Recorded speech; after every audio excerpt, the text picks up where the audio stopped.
मेरे हरियाणा के भाइयों बहनों,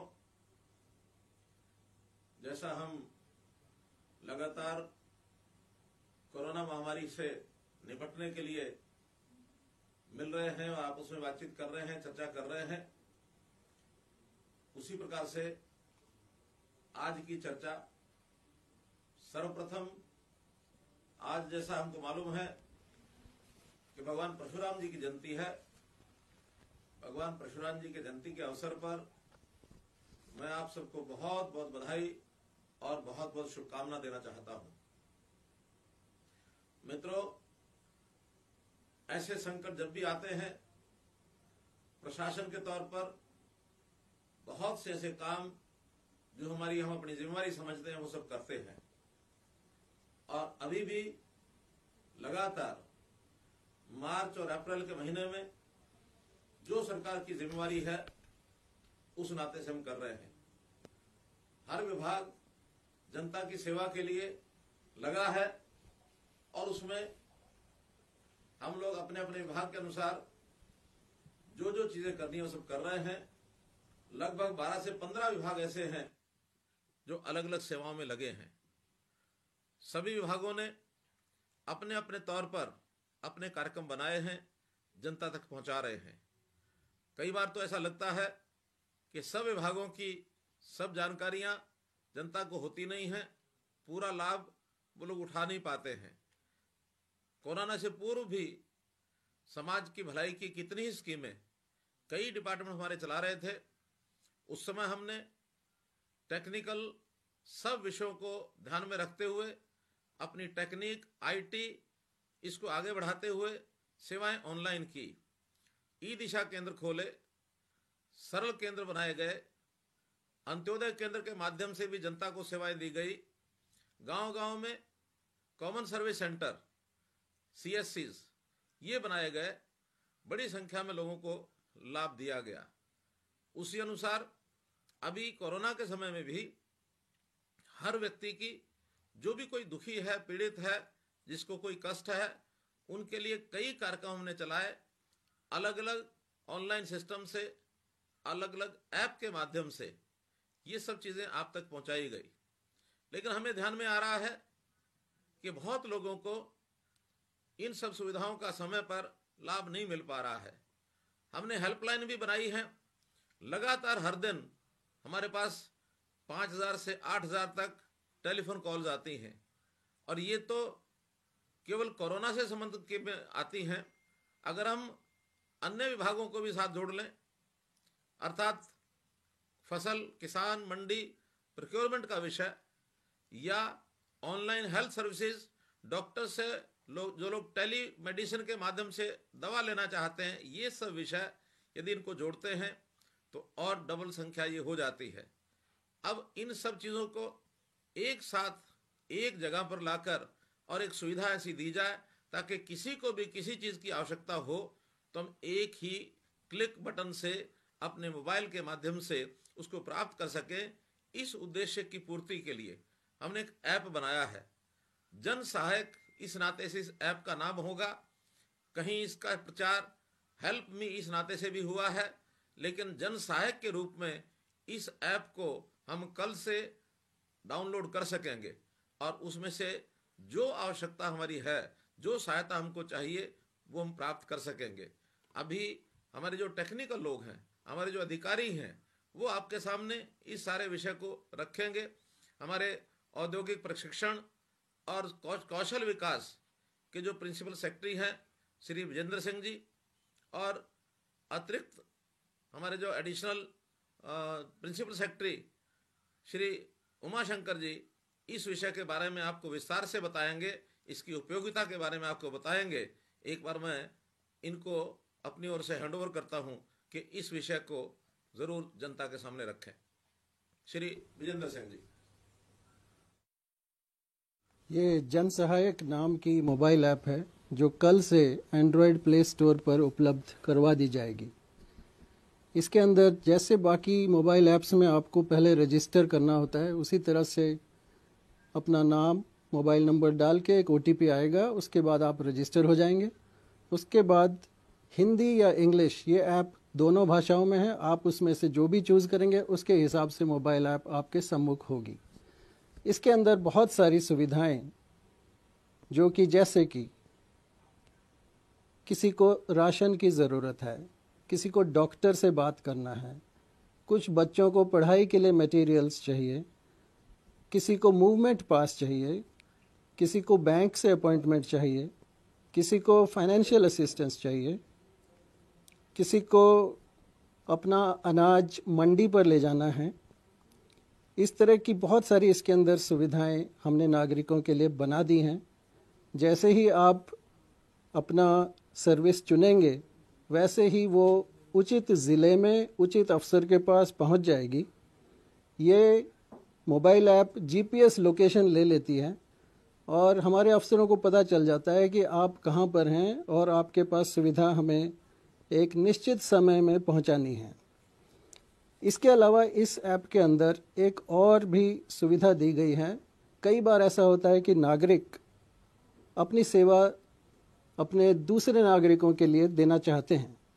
ऐसे केस में 3 तरह की सेवाएं कोई नागरिक अगर देना चाहे तो वो अपना ऑप्शन दे सकता है। एक तो वॉलंटियर, कि किसी भी तरह का वो वॉलंटियर काम करना चाहता हो स्टेट के लिए, वो यहाँ पर अपना ऑप्शन दे सकता है।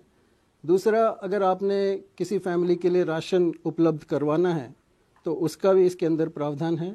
तीसरा, हरियाणा कोरोना फंड में अगर आपने डोनेशन देनी है तो उसका भी प्रावधान इसके अंदर किया गया है।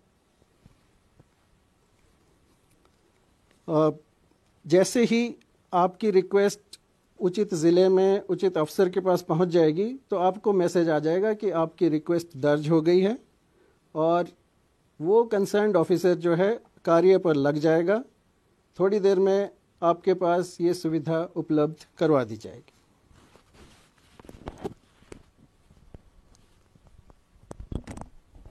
श्री उमाशंकर जी, ये ऐप बनाने में एक सोच थी हमारे मुख्यमंत्री जी की और हरियाणा सरकार के तरफ से, जो इस कोरोना के समय में अलग अलग तरीके से सरकार आपके साथ, आपके तत्पर खड़ी है, उसको सब एक छत पे ले आए ताकि सारी सुविधा हम एक छत के माध्यम से आपको उपलब्ध कराएं। इस ऐप को बनाने में एक हरियाणा का नागरिक जो सामने आया और कहा कि मैं इस ऐप को बनाने में सरकार की सहायता कर सकता हूं, और 2 हरियाणा के युवा होनहार अधिकारी, एक एचसीएस अफसर जो अंडर ट्रेनिंग है और एक आईएएस अफसर ने मिलकर इस ऐप की संरचना करी है। इस ऐप में अगर किसी को राशन की जरूरत है, कुक्ड फूड की जरूरत है, पका हुआ भोजन, वो अपनी चॉइस कर सकता है। सिस्टम अपने आप चेक करता है और चेक के माध्यम से जिसको राशन की जरूरत है और राशन उसको अन्य जगह से मिल नहीं पा रही है, उसको राशन की सुविधा, एक डिस्ट्रेस टोकन मिलेगी जिसके तहत वो राशन की दुकान में जाके मुफ्त में अनाज ले सकता है। इसी तरह अगर डॉक्टर की भी जरूरत है तो इस ऐप के माध्यम से टेलीमेडिसिन की सुविधा प्रयोग की जाती है। किसी को एम्बुलेंस या किसी अस्पताल में जाने की जरूरत है तो यह एम्बुलेंस की भी बुलाने की सुविधा इसी ऐप में प्रदान की गई है। अनेक इसी तरीके से जो कोरोना में लॉकडाउन के माध्यम से बच्चे अपनी पढ़ाई नहीं पूरी कर पा रहे हैं या पढ़ाई में मन लगाना चाहते हैं, तो लर्निंग रिसोर्सेज जो हैं वो सारे इकट्ठे एक ही छत पे दे दिए हैं। आप लर्निंग रिसोर्सेज के तरफ चले जाएंगे तो वहां पर आपको हायर एजुकेशन के सारे कोर्सेस मिलेंगे। उस जो कोर्स आप लेना चाहते हो, पढ़ना चाहते हो, तैयारी करना चाहते हो, वो आप वहीं से लेके तैयारी अपनी करा सकते हैं।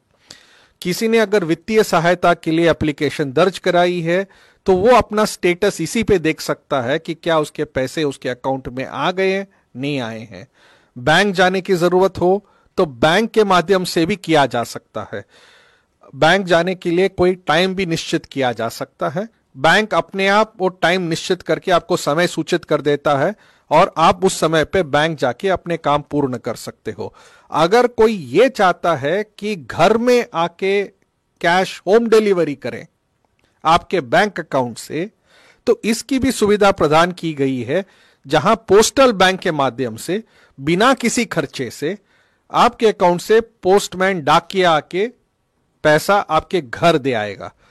मैं ये उम्मीद करता हूं कि लोग इसको आजमा के भी देखेंगे ताकि उनको ये सुविधा लेने में आसानी पड़े कि होम डिलीवरी सामान की नहीं, कैश की भी हो सकती है। ये एक जनमानस जो हम इसमें लाना चाहते हैं वो ये है कि जो सुविधा लेना है, जिसको मदद की जरूरत है, वो इस ऐप के माध्यम से आए। जो दूसरों की मदद कर सकता है वो भी इस ऐप के माध्यम से अपनी इच्छा जाहिर कर सकता है, अगर अपना वॉलंटियर की तरह काम करने का, या पैसे डोनेट करने का, या किसी परिवार को मदद करने के लिए। ये मुख्यमंत्री जी का एक और हरियाणा सरकार का एक प्रतीक है, ये मानस है कि हम हर नागरिक की, हर आदमी की दर पे हम ऐसी सुविधा प्रदान करें जो वो चाहता है। और मुझे उम्मीद है कि इस छत्र छाया में नागरिकों की जो जरूरत होगी हम प्रदान कर पाएंगे।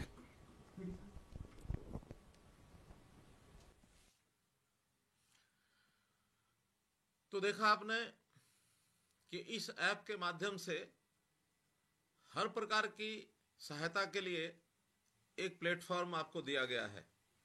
चाहे छात्र हो, शिक्षा संबंधी जानकारी चाहिए, चाहे कोई असहाय हो, गरीब हो, उसको राशन संबंधी कोई सहायता चाहिए, किसान हो, प्रोक्योरमेंट के नाते से उसको आवश्यकता है, कोई भी घरेलू आवश्यकता, बैंक की आवश्यकता, कितनी ही आवश्यकताएं एक ही ऐप के नीचे आपको मिल रही हैं। इसलिए आज इसका लॉन्च किया जा रहा है। कल प्रातःकाल से इस ऐप का हम लोग उपयोग कर सकेंगे। अब मैं कुछ जानकारियां आपको और इस संदर्भ में इस समय की देना चाहता हूं। कोरोना के संबंध में जैसे हमको पता है कि हरियाणा अन्य प्रांतों की तुलना में काफी ठीक दिशा में आगे बढ़ रहा है और हम इसको रोक पाने में सफल हो रहे हैं। वर्तमान में 12 जिले ऐसे हो गए हैं, आज एक भी पॉजिटिव केस उन जिलों में नहीं है, अर्थात वो ग्रीन जोन में आ गए हैं। इसी प्रकार पिछले 18 दिन से, यानी एक प्रकार का जो डबलिंग रेट है देश भर में, तो 7 दिन डबलिंग रेट है। हर 7 दिन बाद पॉजिटिव केसेस की संख्या डबल हो जाती है। हरियाणा में 18 दिन के बाद ये डबल हो रहे हैं केस, अर्थात हमारी आगे कोरोना के जो पीड़ित केसेस की संख्या बढ़ने में हमें बहुत सुविधा हो रही है कि हम नहीं बढ़ पा रहे हैं। और हमारा जो ग्राफ है वो एक जिसको कहना चाहिए हॉरिजॉन्टल आ गया है। हमारा रिकवरी रेट, जो भी लोग पॉजिटिव आए उनका रिकवरी रेट भी आज 68% हो गया है, जो केवल एक प्रदेश केरल से हम पीछे हैं, अन्यथा दूसरा नंबर हरियाणा का है कि आज हम 68% रिकवरी के ऊपर आ गए हैं। इसी प्रकार एक वर्ग ऐसा है जिसको सब सुविधाएं देने के बावजूद भी हम उनको सहायता नहीं कर पा रहे थे, लेकिन आज ही हमने विचार किया है कि जो हरे रंग के कार्ड जिन लोगों के पास हैं, अर्थात एपीएल, ऐसे बहुत से लोग हैं एपीएल कार्ड होने के बावजूद भी वो डिस्ट्रेस श्रेणी में देखे गए, उनको भी खाद्यान्न की आवश्यकता थी। जो लोग वास्तव में गरीब थे, किन्हीं कारणों से उनका बीपीएल कार्ड नहीं बन पाया था, ऐसे लोगों को शायद अभी तक सहायता सुविधा नहीं मिल पा रही थी। लेकिन हमने विचार किया कि जिन्होंने अप्लाई किया हुआ है, कम से कम 3 महीने के लिए 30 जून तक उनको राशन की दुकान पर मुफ्त राशन देने की बात जो भी एक सूची के आधार पर नीचे से रिकमेंड होकर के आई है, ऐसी 1,40,000 लोगों को सीधा राशन देने का भी आज हमने ये पोर्टल खोल दिया है और कल से उनको डिस्ट्रेस कूपन ये जारी होने शुरू हो जाएंगे। जहां तक ग्रीन एरिया जो 12 जिले मैंने बताए हैं, उनमें औद्योगिक संस्थान और वाणिज्यिक संस्थान इनके खुलने की बात है, अथवा ग्रामीण क्षेत्र में दुकानें खुलने की बात है, मोहल्लों में दुकानें खुलने की बात है। कल से उन लोगों को दुकानें खुलने की सुविधा ये हो जाएगी ताकि जो लोग अप्लाई करेंगे उनको तुरंत उसी समय उसका ऑनलाइन परमिशन देने का प्रावधान हमने किया है, ताकि ऐसे स्थानों पर भी वाणिज्यिक संस्थान, औद्योगिक संस्थान और मोहल्लों की दुकानें ये सब खुलने के लिए रास्ता साफ हो गया है। ऐसे ही जैसा हमने बताया कि सारी सुविधाएं हम दे रहे हैं, ये भी ठीक है। संकट बड़ा है, चुनौती बड़ी है, लेकिन कभी कभी कहा जाता है चुनौती, जो भी चैलेंज होता है, कभी कभी अवसर भी लेके आता है, अपॉर्चुनिटीज भी लेके आता है। तो हम लोगों ने उसका लाभ उठाते हुए एक बड़ा कार्यक्रम और भी चलाया है कि प्रशासनिक दृष्टि से भी, सामाजिक दृष्टि से भी, जो वॉलंटियर्स यानी सेवा भाव रखने वाले लोग, इन सबको मिला करके हमने नीचे अंतिम कड़ी तक एक सिस्टम बनाया है लोकल कमेटीज का। और वो लोकल कमेटीज पूरे प्रदेश में ये लगभग 20,000 की संख्या ये बनाई जा रही है। और जहां हमने ऐप के माध्यम से सब जानकारियां आपसे लेने की कोशिश की है, वहीं हमारी जो स्थानीय ये जो कमेटीज हैं, लोकल कमेटीज, वहां 5 से लेकर 11 तक लोग होंगे, जिसमें सरकारी कर्मचारी भी होंगे, सामाजिक संस्थाओं के लोग भी होंगे, उसमें वॉलंटियर्स भी होंगे, उसमें सोशल वर्कर्स भी होंगे, राजनीतिक संस्थाओं के लोग भी होंगे, धार्मिक संस्थाओं के लोग भी अपने आप को शामिल करा सकते हैं। ये सब शामिल कराने के लिए वहाँ के लोकल एडमिनिस्ट्रेशन के माध्यम से अपना नाम जुड़ा सकते हैं, ताकि हम अपनी लोकल कमेटी में जाकर लोगों की सेवा कर सकें। वास्तव में जो गरीब है उसकी सहायता करना ये हमारा काम है। हाँ, यदि आप भी किसी की सहायता करना चाहते हैं अथवा सरकार के माध्यम से कोरोना रिलीफ फंड में भी आप योगदान करना चाहते हैं, वो भी आप इस ऐप के माध्यम से अथवा लोकल कमेटी के माध्यम से जानकारियां दे सकते हैं। आज एक ऐसा अवसर आया है जब हम आज़ादी के बाद एक ऐसे समय पर आकर खड़े हुए हैं कि समाज के सोचने की धारा, इसको हम बदलने जा रहे हैं। समाज खुद बदलने जा रहा है, सामाजिक संस्थाएं इसमें जोरों से लगी हैं। तो आज सोच का प्रकार बदलेगा कि अब इस संकट में पूरे परिवार की सहायता हम सब लोग करेंगे। हम एक परिवार हैं और परिवार के नाते मानवता की सेवा करना हमारा धर्म है। इस ओर हम आगे बढ़ रहे हैं। कोरोना से जल्दी हमको छुटकारा मिलेगा, कोरोना हारेगा और निश्चित रूप से हरियाणा से कोरोना हारेगा, भारत से भागेगा। यही बात मैं हमेशा कहता रहा हूं। आज इस अवसर पर पुनः मैं आशा करता हूं कि हम सब लोग एकजुट होकर के इस काम में कार्य करेंगे। बहुत बहुत धन्यवाद, बहुत बहुत आभार, नमस्कार, जय हिंद, जय हरियाणा।